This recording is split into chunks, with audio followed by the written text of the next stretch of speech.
তুই অরিত্রকে কেন ব্লক করে দিলি? ও যদি জানতে পারে কত খারাপ ভাববে বলতো। আরে অরিত্র ওরম ছেলে নয়, ও একটু অন্যরকম। ও বিয়ের জন্য পারফেক্ট, বাট বয়ফ্রেন্ডের জন্য নয়। তুমি তুমি কখন এলে?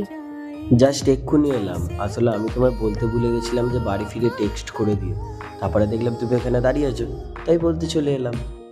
ও আচ্ছা, এরম ব্যাপার। মেবি তোমায় আবার দেখার বাহানা। তাছাড়া তোমার ড্রাইভার আসেনি এখনো? হ্যাঁ, আসবে। ওই ধরো 10 মিনিটের মধ্যে চলে আসবে।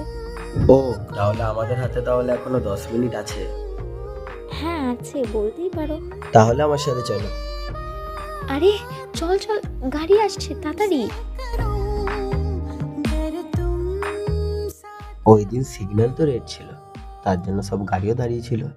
কিন্তু আমি বুঝে গেছিলাম যে কত ভীতু মেয়ে ও। এক্ষুনি রাস্তায় মরে যেতাম আমি তোর জন্যে। মরতে থড়ি দিতাম তোকে।